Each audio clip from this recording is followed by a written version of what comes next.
എല്ലാ സഹോദരങ്ങൾക്കും നമ്മുടെ യൂട്യൂബ് ചാനലിലേക്ക് സ്വാഗതം. അപ്പോൾ എപ്പോഴും എക്കാലവും നമ്മുടെ അഖിൽമാരാരെ എല്ലാവരും അറിയുന്നതാണ്. അദ്ദേഹത്തിൻ്റെ അഭിപ്രായങ്ങൾ തുറന്നു പറയുന്നതിൽ യാതൊരുവിധ വിട്ടുവീഴ്ചയും കാണിക്കാത്ത ഒരാളാണ് അഖിൽമാരാർ. അഖിൽമാരാരെ എല്ലാവർക്കും അറിയാം. ബിഗ് ബോസ് വിന്നറായിരുന്നു, പോരെങ്കിൽ അദ്ദേഹം സംവിധായകനാണ്. അപ്പോൾ എന്തായാലും ഇത്തവണയും അഖിൽമാരാരോട് ചോദിച്ച ചോദ്യത്തിന് കുറിക്കൊണ്ട ഒരു മറുപടി തന്നെയാണ് അഖിൽമാരാർ കൊടുത്തിരിക്കുന്നത്. അപ്പോൾ എന്താണ് ആ ഒരു ചോദ്യം എന്ന് നിങ്ങൾക്ക് പലർക്കും സംശയം ഉണ്ടാവാം. പുള്ളിക്കാരനോട് BJPയിലേക്ക് ചെല്ലാത്തതിനെ കുറിച്ചിട്ട് അതേക്കുറിച്ചിട്ടാണ് അദ്ദേഹത്തോട് ചോദിച്ചിരിക്കുന്നത്. എന്തുകൊണ്ടാണ് BJPയിലേക്ക് പോകാത്തത് എന്നൊക്കെയുള്ള രീതിയിൽ ചോദിച്ചിരിക്കുകയാണ് ചോദ്യങ്ങൾ. അപ്പോൾ എന്തായാലും അപ്പോൾ അദ്ദേഹം കൊടുക്കുന്ന മറുപടി എന്താണെന്ന് നമുക്ക് കേൾക്കാം. കൊട്ടാരക്കരയിൽ മത്സരിക്കേണ്ടത് ഞാനാണെന്ന് ഞാൻ തീരുമാനിക്കുകയാണെങ്കിൽ എനിക്ക് എവിടെ കയറി മത്സരിക്കാം. പാർട്ടിയാ തീരുമാനിക്കുന്നെങ്കിൽ എനിക്ക് അങ്ങനെ അതിനെ കുറിച്ച് അറിയത്ത് പോലുമില്ല. ഞാൻ ഒന്നാമത്തെ കാര്യം ഞാൻ ഏത് പാർട്ടിയാന്ന് തന്നെ ആർക്കും അറിയാൻ പറ്റും. അയ്യോ ഞാനിട്ട പോസ്റ്റൊന്നുമല്ല. അതെന്ത് സംഭവിച്ചാല് ആരോ എന്നോട് കൊട്ടാരക്കരയിൽ അടുത്ത BJPയുടെ MLA എന്ന് പറഞ്ഞ് പരിഹസിച്ചുകൊണ്ട് കമന്റ് ഇട്ടു. അപ്പൊ ഞാൻ അടിയിൽ അവനെ പരിഹസിച്ചുകൊണ്ട് മറുപടി കൊടുത്തതാണ്, ഞാൻ ഇത്രയും നാളായിട്ട് എന്തുകൊണ്ട് BJP പോയില്ല, എനിക്ക് എന്തെങ്കിലും തടസ്സമുണ്ടോ, ഒരു രാഷ്ട്രീയ പാർട്ടി പോകാൻ എന്തെങ്കിലും തടസ്സമുണ്ടോ? ഒരു തടസ്സവും ഇല്ലാത്ത ഈ രാജ്യത്ത് ഞാൻ പോകാത്തതിനൊരു കാരണമില്ലേ? അപ്പൊ അത് എന്തോ ഒരു കാരണം എന്നെ BJPയിലേക്ക് അടുപ്പിക്കുന്നില്ല. ആ ഒരു കാരണം ഉണ്ടായതുകൊണ്ടാണ് ഞാൻ BJPയിലേക്ക് പോകാത്തത്. പക്ഷെ അതേ സമയം തന്നെ ഇനി എനിക്ക് BJPയിൽ പോകുന്നതാണ് നിന്റെ ആവശ്യമെങ്കിൽ, കൊട്ടാരക്കര എന്ന് പറയുന്നത് 75% ഹിന്ദുക്കളുള്ള, പഞ്ചായത്ത് തെരഞ്ഞെടുപ്പിൽ 40,000 വോട്ട് കിട്ടിയ, BJPയെ പോലെ രാഷ്ട്രീയ പാർട്ടിക്ക് ജയസാധ്യതയുള്ള, കോൺഗ്രസിൽ ഒരുപാട് വിള്ളലുകളുള്ള ഒരു പ്രദേശമാണെന്ന് അറിയാം. എനിക്ക് നേരത്തെ അറിയാം. ഞാൻ വർഷങ്ങൾക്ക് മുമ്പ് ഇവിടെ രാഷ്ട്രീയ പാർട്ടി പ്രവർത്തനമായിരുന്നല്ലോ, ഇലക്ഷനിൽ മത്സരിച്ച ആളല്ലേ. അപ്പൊ എനിക്കിതൊക്കെ അറിയാമല്ലോ. പക്ഷെ എന്നിട്ട് ഞാൻ എന്താ ഇത്ര ഈ 2 വർഷമായിട്ടും BJP വേദികളിലോ BJPയുടെ ഔദ്യോഗിക പരിപാടികളിലോ പങ്കെടുക്കാതെ ഏറ്റവും കൂടുതൽ കോൺഗ്രസ് വേദിയിൽ പങ്കെടുത്തത്? നമ്മുടെ ഉള്ളിൽ ഒരു മതേതരവാദി ഉണ്ടായതുകൊണ്ടാണ്. എന്റെ ഒരു പ്രവൃത്തി കൊണ്ടോ പെരുമാറ്റം കൊണ്ടോ മറ്റൊരാൾ വേദനിക്കപ്പെടരുതെന്ന് ഞാൻ തീരുമാനമെടുത്തുകൊണ്ടാണ്. രാമക്ഷേത്രത്തിന്റെ പരിപാടിയിൽ എനിക്ക് അവിടെ അക്ഷരം കൊണ്ട് തന്ന സമയത്ത്, എന്നെ അവിടേക്ക് ക്ഷണിച്ച സമയത്ത് ഞാൻ പോയില്ല. പോകാഞ്ഞതിന്റെ കാരണം, ഞാനൊരു ഹൈന്ദവവാദിയാണ്, ഞാനൊരു ഭാരതീയനാണ്, ഞാൻ എന്റെ സംസ്കാരത്തിൽ ഉറച്ചു വിശ്വസിക്കുന്നവനാണ്. പക്ഷേ ഒരുപാട് മനുഷ്യരുടെ മനസ്സിൽ മുറിവായ ഒരു പ്രദേശത്ത് എന്നെ സ്നേഹിച്ച, എനിക്ക് വോട്ട് നൽകി ജയിപ്പിച്ച വലിയൊരു മുസ്ലിം സമൂഹം കൂടി ഉണ്ടെന്നും അവർക്കൊരു വേദന ഉണ്ടാവരുതെന്നും ഞാൻ അവിടെ പോയി നിന്നിട്ട് താണ്ട്ര നിന്റെയൊക്കെ ബാബറി മസ്ജിദ് പൊളിച്ചെടുത്ത് പണിഞ്ഞേക്കുന്ന രാമക്ഷേത്രത്തിൽ ദാനിക്കുന്ന അഖിൽമാരാർ എന്ന് കാണിച്ചാൽ അത് ഒരുപാട് പേർക്ക് വേദന ഉണ്ടാവും. എന്നെ സ്നേഹിച്ചവർക്ക് ഒരു വേദനയായി മാറും. അതുകൊണ്ടാണ് പോകാഞ്ഞത്. അല്ലാതെ അമ്പലത്തിൽ പോകാത്ത ആളല്ലല്ലോ. അമ്പലത്തിലൊക്കെ പോകും. പക്ഷെ മറ്റൊരാൾക്ക് വേദന ഉണ്ടാവുന്ന ഒരു സ്ഥലത്ത് പോയി നിന്ന് കാണിക്കുന്നത് ഇത് എന്റെ കാഴ്ചപ്പാടാണ്. ആൾക്കാർ എന്ത് പറഞ്ഞാലും എനിക്കറിയില്ല. ഞാനത് കമന്റിന് ആരുടെയോ കമന്റിന് പരിഹാസ രൂപേണ കൊടുത്തൊരു മറുപടി മാത്രമാണത്. രാഷ്ട്രീയ സജീവമാണ്. ഞാൻ നേരത്തെ പല ജനകീയ വിഷയങ്ങൾ ഇടപെടുന്നത്. രാഷ്ട്രീയം ജനങ്ങൾക്ക് വേണ്ടിയുള്ളതാണ്, രാജ്യത്തിന് വേണ്ടിയുള്ളതാണ്. ഞാൻ ഇന്നിവിടെ വന്നത് അഖിൽമാരാരെന്ന് പറയുന്ന വ്യക്തിയായിട്ടാണ് വന്നത്. എനിക്ക് എന്നെ ഇഷ്ടപ്പെടുന്ന, എന്നെ സ്നേഹിക്കുന്ന ഒരുപാട് ആൾക്കാരുണ്ട്. അവരടുത്തേക്ക് ഇവരുടെ ആവശ്യം എത്തിക്കുക എന്ന ഉദ്ദേശത്തിന്റെ ഫലമായിട്ടാണ് ഞാൻ വന്നത്. അതിലുപരി കേരളത്തിലെ കപട പുരോഗമന സ്ത്രീപക്ഷവാദികൾക്ക് അവർ സ്വയം ചിന്തിക്കണം. നിങ്ങൾ 28,000 സ്ത്രീകളുണ്ട് ആശാവർക്കർമാരായിട്ട്. അവരുടെ ഒരു ആവശ്യം ഇവിടെ വരുന്ന സമയത്ത് എവിടെ പോയി സ്ത്രീപക്ഷവാദികൾ എന്നുള്ള കാര്യം ആലോചിക്കണം. ചർച്ചയിൽ വന്നിരുന്നിട്ട് കുറെ അത് വളരെ കറക്റ്റായിട്ടുള്ള ഒരു പോയിന്റാണ്. ശരിയാണ്. ഈ സ്ത്രീകളെല്ലാം കൂടി ഇതുപോലെ കിടന്ന് എത്ര നാളായിട്ട് തുടങ്ങിയ ഒരു സമരമാണ്. എന്നിട്ട് അതേക്കുറിച്ചിട്ട് സംസാരിക്കാനായിട്ട് ആർക്കും വായിൽ നാവില്ല എന്ന് തന്നെ പറയാനായിട്ട്. പക്ഷേ ചാനൽ ചർച്ചയിൽ വരുമ്പോൾ എല്ലാവർക്കും വായിൽ നാവും ഉണ്ട്, ചോദിക്കുന്ന ആളിന് നാവുണ്ട്. പക്ഷേ ഇതുപോലെ സ്ത്രീകൾക്ക് വേണ്ടി വാദിക്കുന്ന ഒരുപാട് പേരുണ്ട്. എത്ര നാളായിട്ട് ഈ സ്ത്രീകൾ കിടന്ന് കഷ്ടപ്പെടുകയാണ് എരിപ്പൊരി വെയിലത്ത്. അപ്പോൾ അതിന് അങ്ങനെയുള്ള കാര്യങ്ങൾ വരുമ്പോഴത്തേക്ക് നമ്മുടെ നമ്മളൊക്കെ തലയിലേറ്റി വെച്ചിരിക്കുന്ന ഇപ്പോൾ മമ്മൂക്കയോ മോഹൻലാലോ അവർക്കൊന്നും ഇത്തരത്തിലുള്ള ഒരു കാര്യം വരുമ്പോഴത്തേക്ക് അവർക്കൊന്നും പറയാനായിട്ട് വാക്കുകളില്ല. ഇവരാരും ഇങ്ങനെയൊക്കെയുള്ള കാര്യങ്ങൾ സമൂഹത്തിൽ കണ്ടു കഴിഞ്ഞാൽ ഒരക്ഷരം പോലും വാ തുറന്ന് മിണ്ടത്തില്ല.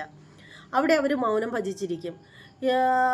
അവരതിനെ കുറിച്ചിട്ടൊന്നും ഒരു വാക്ക് പോലും പറയത്തില്ല എന്നുള്ളതാണ്. സാധാരണക്കാരായിട്ടുള്ള ഈ അഖിൽമാരായാലും അതുപോലെ തന്നെ സന്തോഷ് പണ്ഡിറ്റ് ആയാലും ഇവരൊക്കെയാണ് സാധാരണ ഇത്തരത്തിലുള്ള കാര്യങ്ങളൊക്കെ മുന്നിൽ കാണുമ്പോൾ അവർ റിയാക്ട് ചെയ്യാറുണ്ട്. നമ്മളത് കാണാറുമുണ്ട്. പക്ഷേ നമ്മളൊക്കെ എടുത്ത് തലയിൽ വച്ചിരിക്കുന്ന നമ്മുടെ താരരാജാക്കന്മാരാരും അതിനെക്കുറിച്ചൊന്നും ഒരക്ഷരവും പറയത്തില്ല.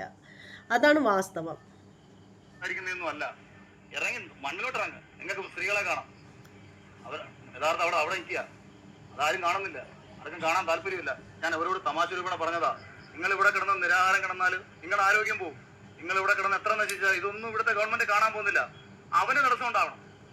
അധികാര കസേരയിലിരിക്കുന്ന ഒരുവന് തടസ്സം ഉണ്ടാവണം. അപ്പോൾ മാത്രമേ അവന്റെ തടസ്സം മാറ്റാൻ അവൻ മുന്നിട്ട് വരൂ. അങ്ങനല്ലേ? നമ്മൾ പോകുന്ന വഴിയിൽ ഒരുത്തന് സൈഡിൽ നമ്മളെ ഒന്നും ചെയ്യാത്തൊരു സൈഡിൽ കിടക്കുക, അവനവിടെ കിടന്ന് ചത്തോട്ടേനെ വിചാരിക്കൂ. ഇങ്ങനെ ഭയങ്കര ഫാസിസ്റ്റുകളായിരുന്ന നമ്മളെ ബ്രിട്ടീഷുകാർ ഗാന്ധി സമരം ചെയ്യാൻ വേണ്ടി ട്രെയിനിന്റെ ഫ്രണ്ടിൽ വന്ന് കിടന്നപ്പോഴത്തേക്ക് വണ്ടി നിർത്തിയിട്ടു. അവർ അമാന്യത കാണിച്ചു. ഈ ഗവൺമെന്റ് അത് കാണിക്കത്തില്ല. ഇതുങ്ങൾ ഈ ഇപ്പം നാളെ മന്ത്രിമാരുടെ വാഹനത്തിന്റെ മുന്നിൽ ഇവർ പോയി കിടന്നാൽ പോലീസുകാരെ കൊണ്ട് അടുപ്പിക്കുകയോ വണ്ടി കയറ്റി ഇറക്കട്ടെ എന്ന് ചിന്തിച്ചു. ബ്രിട്ടനിൽ ചെയ്തില്ല. ബ്രിട്ടൻ ചെയ്തിരുന്നുണ്ടെങ്കിൽ ആദ്യത്തെ സമരത്തിൽ ഗാന്ധി തീർന്നേനെ. അപ്പൊ ആ മനോഭാവം പോലുമില്ല. നമ്മൾ ആർക്കെതിരെയോ ഒരു കാലത്ത് പോരാടി നമ്മളിവിടെ സ്വാതന്ത്ര്യം നേടിയെടുത്തിട്ട് ഇന്ന് മറ്റൊരു കാര്യത്തിന് വേണ്ടിയിട്ട് ഗവൺമെന്റിനെ അതിനെക്കാട്ടി വലിയ ഫാസിസ്റ്റായിട്ട് കണ്ടുകൊണ്ട് ഒരുപറ്റം ജനങ്ങൾ സമരം ചെയ്യുക. അവർ പറഞ്ഞു അവർക്ക് ഒരു ദിവസം 10,000 രൂപ എന്ന് പറഞ്ഞോ, അവർക്ക് ആഡംബരമായിട്ട് ജീവിക്കാനാണെന്ന് പറഞ്ഞോ, അവർക്ക് ലക്ഷറി കാർ വാങ്ങാനാണെന്ന് പറഞ്ഞോ, അവർക്ക് ആഡംബര വാഹനങ്ങൾ നിർമ്മിക്കാനാണെന്ന് പറഞ്ഞോ, ഒന്നും പറഞ്ഞില്ല. ജീവിക്കാനാണെന്ന്. 500 രൂപ എന്ന് പറയുന്നത് ഒരു ദിവസം അവന്റെ ജീവിക്കാനുള്ള പണമാണ്. അതാണ് അവർ ആവശ്യപ്പെടുന്നത്. ആ ആവശ്യം കേൾക്കാൻ കഴിഞ്ഞില്ലെന്നുണ്ടെങ്കിൽ പിന്നെ മനുഷ്യനാണോ? പ്രാധികാരികൾ മാറ്റി വയ്ക്കും. മനുഷ്യനാണോ? നമ്മുടെ കൺമുന്നിൽ കാണുന്ന ഒരുവന്റെ വേദന കണ്ടിട്ട് നമുക്ക് വേദന തോന്നിയില്ല എന്നുണ്ടെങ്കിൽ, ഞാൻ പറഞ്ഞത് ഇവരുടെ ആ മുട്ടയടിച്ച അമ്മയുടെ അത് കണ്ടപ്പം എനിക്ക് തോന്നിയ വേദനയാണ് എന്നെ ഇവിടെ എത്തിച്ചത്. അല്ലാതെ അഖിൽമാരാർക്ക് ഇത് ഇവിടെ വന്ന് നിന്നിട്ട് പ്രത്യേകിച്ച് ഞാൻ അത്യാവശ്യം വിഷയങ്ങളിലൊക്കെ സോഷ്യൽ മീഡിയയിൽ മറ്റൊക്കെ നിറഞ്ഞിരിക്കുന്ന ഒരാളാണ്. എനിക്ക് ഇതിൽ പ്രത്യേകിച്ച് കാണിക്കേണ്ട കാര്യമില്ല. ആർക്കെങ്കിലും എന്തെങ്കിലും ചെയ്താൽ അത് ആരും അറിയാതെ ചെയ്യണമെന്ന് വിചാരിക്കുന്ന ആളാണ്. പക്ഷെ ഇത് ആൾക്കാർ അറിയണം. അല്ലെ, നമ്മളിലൂടെ ആൾക്കാർ അറിയുമ്പോഴേ ഇവരുടെ വേദന ആൾക്കാർ അറിയൂ. അങ്ങനെ കാണുമ്പോൾ മാത്രമേ അതിന് പ്രതിപക്ഷ പാർട്ടികൾക്കും മറ്റു രാഷ്ട്രീയ പാർട്ടികൾക്കും പ്രയോജനം ഉണ്ടാവും. ഈ അമ്പലവും പള്ളികളും ഒക്കെ പണിയാൻ നടക്കുന്നതിനെക്കാട്ടിയും പ്രധാനപ്പെട്ട കാര്യമാണ് മനുഷ്യനെന്ന് ആലോചിക്കണം. ഇപ്പം BJP എന്നൊരു രാഷ്ട്രീയ പാർട്ടി ഉണ്ടല്ലോ. BJPക്ക് ഇവിടെ ശബരിമലയ്ക്ക് പ്രശ്നം വന്നു കഴിഞ്ഞാൽ അയ്യപ്പനെ സംരക്ഷിക്കാൻ വേണ്ടി BJP പോകാറില്ലേ? എന്താ പാവങ്ങളെ സംരക്ഷിക്കാൻ ഇറങ്ങാത്തത്? മനുഷ്യന്റെ പ്രശ്നം എന്താ മുൻഗണന കൊടുക്കാത്തത്? ഏറ്റവും കൂടുതൽ പ്രാധാന്യം അതിന് കൊടുക്ക്. മനുഷ്യനെ ദൈവത്തെക്കാട്ടിയും വരുന്നല്ലോ ദൈവത്തെക്കാട്ടിയും വരുന്നല്ലേ മനുഷ്യൻ. ദൈവങ്ങളെ സംരക്ഷിക്കാൻ നടക്കുകയാണ്, മതങ്ങളെ സംരക്ഷിക്കാൻ നടക്കുകയാണ്. മനുഷ്യനെ സംരക്ഷിക്കാൻ ആരുമില്ല. അല്ലാതെ ഇത് കൂടുതൽ എന്ത് പറയാം? അത് ഇദ്ദേഹം പറഞ്ഞത് വളരെ കറക്റ്റായിട്ടുള്ള കാര്യമാണ്. പക്ഷേ അപ്പോഴും പറയേണ്ട ഒരു കാര്യമാണ്, ഈ സ്ത്രീകൾ ഇത്രയും കഷ്ടപ്പെട്ട് ഇവർ കിടന്ന് സമരത്തിനൊക്കെ ഇറങ്ങിയിട്ട് എത്രയോ ദിവസങ്ങളെന്നല്ല ഒത്തിരി നാളുകളായി. പക്ഷേ ഇതിനെതിരെ മുഖം തിരിച്ച് പിടിച്ചിരിക്കുകയാണ് നമ്മുടെ സർക്കാർ എന്ന് പറയുന്നത്. ശരിക്കും ഈ വനിതകളുടെ അല്ലെങ്കിൽ ഈ വനിതകളുടെ ഓരോരുത്തരുടെയും കുടുംബക്കാരുടെയൊക്കെ വോട്ട് കൊണ്ട് ജയിച്ചവരാണ് നമ്മുടെ ഭരണാധികാരികൾ. എന്നിട്ട് ഇവർക്കൊന്നും ഒരു കൂസലില്ല എന്നുള്ളതാണ്. അതേക്കുറിച്ച് പറയുമ്പോൾ രസകരമായിട്ടുള്ള ഒരു കാര്യം, രസകരമൊന്നുമല്ല എന്നാലും പറയുകയാണ്. ഒരു ലേഡി, നമ്മുടെ യൂട്യൂബർ ആയിരുന്ന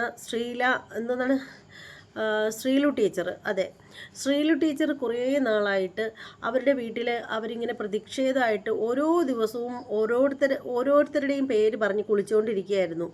എരിപ്പൊരി വെയിലത്ത് പുറത്ത് നിന്നിട്ട്. എന്നിട്ടും അവരെ ഒന്ന് കേൾക്കാനോ ഒന്നിനും ആരും തയ്യാറായില്ല. അതുമാത്രമല്ല, സാധാരണക്കാരായിട്ടുള്ള ചാനലുകാർ പോലും, അതായത് അവരുടെ ഭാഷയെ പറഞ്ഞാൽ ലോക്കൽ ചാനലുകൾ പോലും തയ്യാറായില്ല. അത് തയ്യാറാകുന്നതിൻ്റെ കാരണം മറ്റൊന്നുമല്ല, അവർ പറഞ്ഞ ചില വാക്കുകൾ കാരണമാണ് ആരും അവരെ അത്ര ശ്രദ്ധിക്കാതെ പോയത്. പക്ഷേ അതൊക്കെ വിട്ടിട്ട് അവർ നേരെ സെക്രട്ടേറിയറ്റിൻ്റെ മുന്നിൽ പോയിട്ട് അവിടെ കുത്തിയിരിപ്പ് സത്യാഗ്രഹം, അവിടെ പൊതുനിരത്തിൽ നിന്ന് കുളിക്കുന്ന ഒരു പ്രവണത ഉണ്ടായി. അങ്ങനെ ഒരു സംഭവം ഉണ്ടായിട്ട് പോലും ആരും അവർ മൈൻഡ് ചെയ്തില്ല എന്ന് വേണം മനസ്സിലാക്കാൻ. പിന്നീട് കർമ്മ ന്യൂസൊക്കെ വന്നിട്ടുണ്ടായിരുന്നു. എന്നിട്ടും അധികാരികൾ അവരെ മൈൻഡ് ചെയ്തില്ല എന്ന് വേണം മനസ്സിലാക്കാനായിട്ടുള്ളത്. അപ്പോൾ ഒന്ന് ഓർത്ത് നോക്കൂ, നമ്മളൊക്കെ വോട്ട് കൊടുത്തത് ആർക്കാണ്? എന്തിനു വേണ്ടിയിട്ടായിരുന്നു നമ്മളൊക്കെ ഇവരെ ജയിപ്പിച്ച് പന പോലെ വളർത്തി വിട്ടത്? ഒന്ന് ഓർത്ത് നോക്കൂ. അഖിൽമാരാരിൻ്റെ വാക്കുകളോട് 100% യോജിക്കുന്നു. ജീവിച്ചിരിക്കുന്ന മനുഷ്യരെ വേണം സംരക്ഷിക്കാനായിട്ടുള്ളത്.